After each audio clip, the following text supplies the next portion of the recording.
자, 2단계 연습 많이 하셨죠? 2단계가 뭐라 그랬어요? 요거 크로스 돼서 잡는 거라 그랬어요. 자, 요거라고 얘기했었어요. 그쵸? 요거 3단계는 3개로 하는 거예요. 3개로. 원래 지난번에는 3단계를 했을 때 2개를 한꺼번에 잡는 연습을 해봤어요. 두 손에 2개가 들어가는 연습. 기억날지 모르겠지만 그 단계는 넘어가고 그 다음 단계를 저는 3단계로 보겠습니다. 두 손으로 2개를 두 손에 잡는 게 맞긴 한데 한 템포를 더 가져가는 거예요. 직접 보여드릴게요. 자, 던지고 나서 이쪽으로 던지는 게 2단계였어요. 근데 이번엔 요거까지 던지는 거예요. 그래서 그때 이런 설명을 했을 거예요. 여기서 시작했지만 끝날 때는 여기서 2개가 된다.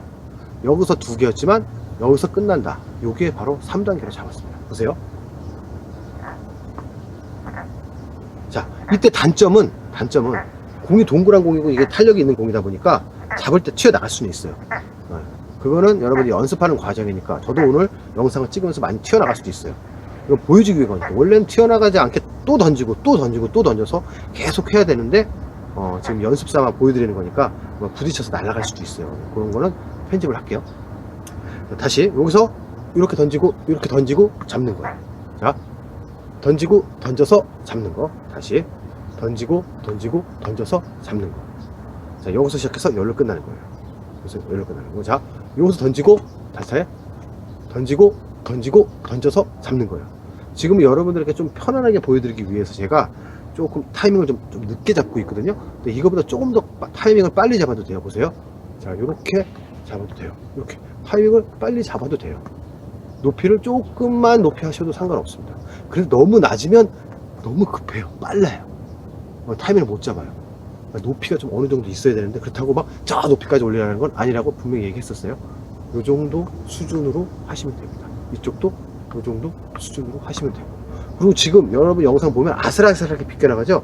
이것도 사실 좋은 건 아니에요. 저도 아직 전문가가 아니라 그랬죠. 그러다 보니까 제가 할 때 어느 정도만 비껴가게 하는데 사실은 전혀 겹치지 않게 이렇게 날아가고 거의 대각선으로 이렇게 날아가게 되어 있거든요. 그래서 이런 식으로 날아가거든요. 근데 지금 저 여기서 뿌렸죠. 원래 열로 뿌려야 되는데 이것도 아직은 저도 익숙하지 않은 상태지만 적어도 제가 움직이면서 컨트롤할 수 있으니까 저는 여러분께 지금 영상을 찍고 있는 겁니다. 자, 요거를 집에서 또 연습을 하셔야 되는데 출발을 여기로 해서 열로 끝나는 거 200번, 여기로 출발을 해서 여기서 끝나는 걸로 이렇게 끝나는 걸로 200번. 요걸 3단계 과제로 하겠습니다. 뭐 과제 제출하는지 안 하는지는 여러분들이 양심에 맡기도록 하고 되도록이면 집에서 또 야외에서 연습하시는 게 좋을 것 같아요. 야외에서. 자, 요걸로 200번, 요걸로 200번 이렇게 하셔도 상관없고 지금에 끝나면 여기로 끝나죠. 바로 이쪽으로 넘어오셔도 되겠죠. 여기서 시작했어요. 일로 옮기지 말고 여기서 그냥 바로 시작하는 거죠. 또는 이렇게 자, 요게 3단계입니다 지금부터 연습 시작.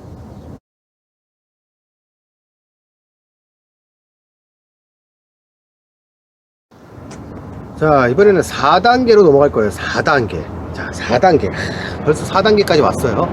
물론 1단계 완벽해야 되고 100% 해야 되고 1단계 1개 갖고 하는 거, 2개 갖고 하는 2단계 90% 이상 잘해야 됩니다.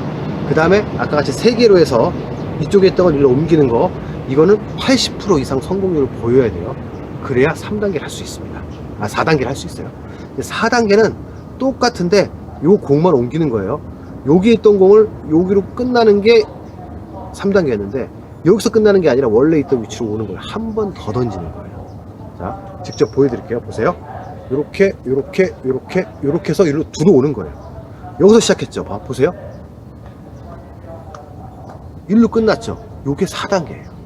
자, 요거를 지금부터 연습을 하는데 요것도 이쪽으로 시작해서 일로 끝나는 걸로 200번, 이쪽에서 시작해서 일로 끝나는 걸로 200번, 요걸 연습하시면 돼요. 다시 한번 보여드릴게요. 보세요. 짠, 요거 이쪽에서 시작하는 거예요. 짠. 물론 잡아서 튀기는 경우가 많다고 했으니까 그런 거 감안해서 여러분들 연습하다 보면 많이 주로 돌아다니는 것도 운동이 될 수 있어요. 자, 이쪽에서 시작해서 이쪽으로 끝나는 거, 이렇게 쭉. 요거 반대로 이쪽에서 시작하는 거, 이렇게 해서 쭉.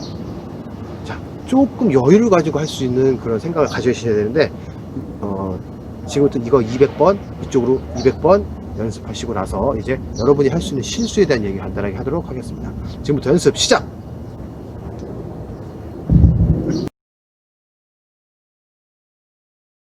자, 이제부터 여러분들 하는 실수에 대한 얘기를 해볼 거예요. 실수.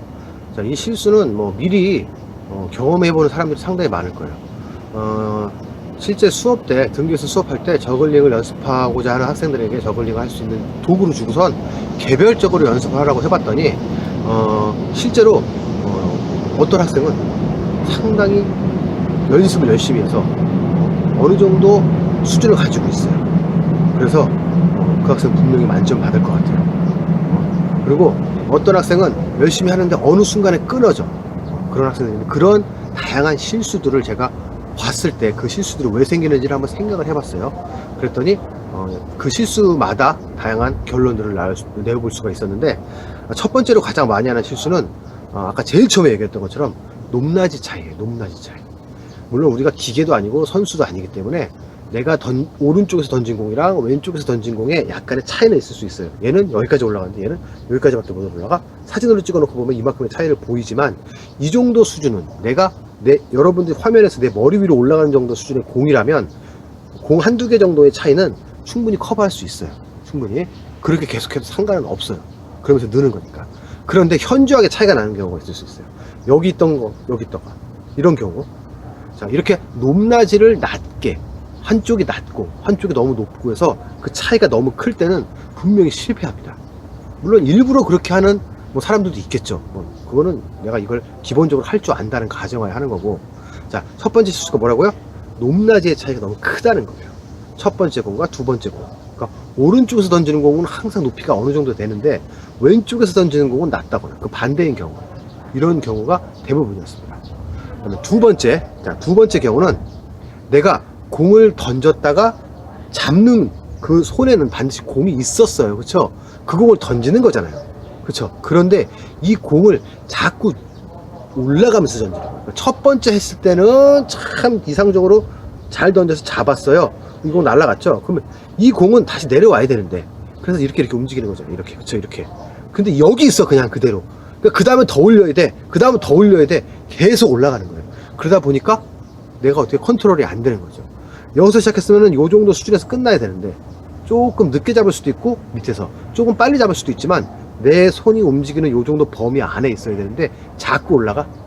첫 번째 거 잡으러 올라가면서 잡았어. 그럼 자연스럽게 내려와서 다시 가야 되는데, 내려오지 않고 그냥 이 상태에서 또 던졌어. 그리고 더 높은 걸 또 잡았어. 날아갔어. 또 오네. 또 던졌어. 또 던졌어. 이렇게 올라가요. 그러니까 이렇게 하다 끝나요. 더 이상 컨트롤이 안 되는 부분까지 가면 몇 초 걸리겠어요? 1, 2초에 끝납니다. 이거 돌리는 거 금방이거든요. 2초 안에 몇 번을 잡겠어요? 진짜 높이 던지지 않는 이상은 한 3, 4번은 잡는단 말이에요. 한 번, 두 번, 세 번, 네 번은 끝나죠. 높이가 자꾸 올라간다요. 여기서 그런 현상이 여기서 발생할 수도 있고, 여기서 발생할 수도 있고, 또는 양손에서 발생하는 경우 대부분이죠. 그러니까 공을 내가 잡고 올리는 게 자꾸 늘어난다는 거예요. 알겠죠? 자, 여기까지가 여러분이 자주 하는 실수 두 가지였습니다. 영상을 찍고 있는데 학생들이 자꾸 와서 영상을 빨리 끝내고 다시 또 찍게 됐습니다. 여러분들이 하는 또 하나의 실수를 또 지금부터 얘기해 드리도록 하겠습니다.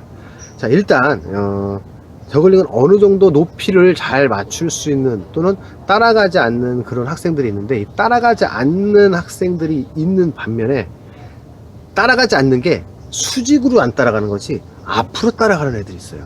즉, 여기서 저글링을 할 때마다 내가 서서 컨트롤할 수 있는 범위 안에 떨어지면 요렇게라도 잡으면 되고, 요렇게라도 잡으면 되는데, 이게 그 범위를 벗어나. 대부분 뒤나 옆으로 벗어나지 않고 대부분 어디로 벗어나냐면 앞으로 벗어납니다. 왜냐면 여기서 내가 공을 이렇게 던지니까 공이 저기로 날아가. 그러니까 이걸 잡으러 일로 가. 이런 경우가 많아요. 그러다 보니까 실제로 저글링을 해봐라 그러면은 내가 하면서 자꾸 앞으로 가는 거야. 앞으로 계속 가. 근데 실패는 안 해. 계속 가. 그러다 벽이 있으면 부딪히겠죠. 또는 이렇게 가까워지면 못할 수 있겠죠. 이런 식으로 계속 앞으로 가는 경우가 있어요. 근데 이것도 하나의 좋은 방법이기는 해요. 실제로 이렇게 해서 앞으로 간다고 제가 점수를 안 주진 않을 거예요. 앞으로 가더라도 성공하는 거거든요. 여기서 던졌는데 저기 가서 잡아도 상관없어요. 잡을 수만 있으면. 내가 저글링이라는 걸 하고 있는 상황에서 움직임이 어느 정도 되는지는 굳이 측정하지 않을 거예요.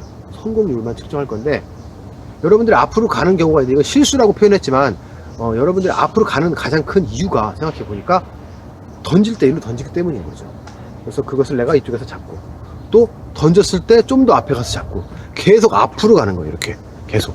그러다 보면 자꾸 앞으로 가게 되겠죠. 그럼 실수를 많이 하게 돼요. 자, 그런데 만약에 집이었다면, 집에서 한다 그러면 앞으로 갈 수 있는 범위가 되게 적을 거예요.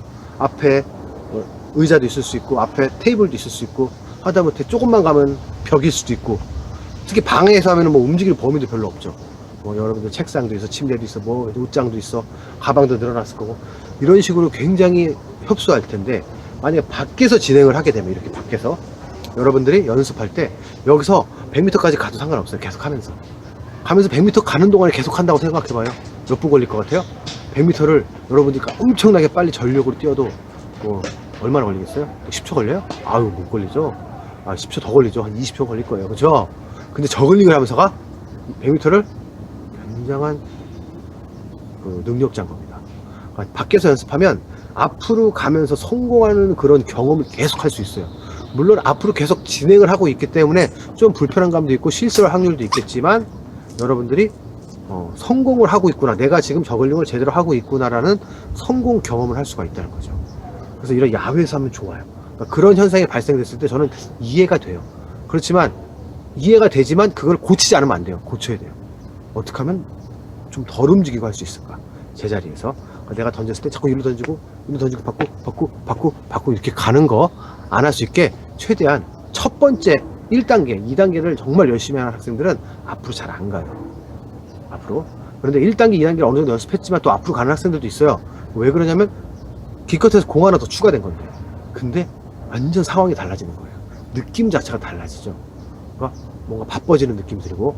그래서 여러분들이 실수를 많이 줄이기 위해서는 여러분께 정말 강조하는 게, 일단은 1단계, 2단계를 좀 많이 연습하시고, 두 번째, 일정한 높이를 항상 유지할 수 있어야 됩니다. 일정한 높이.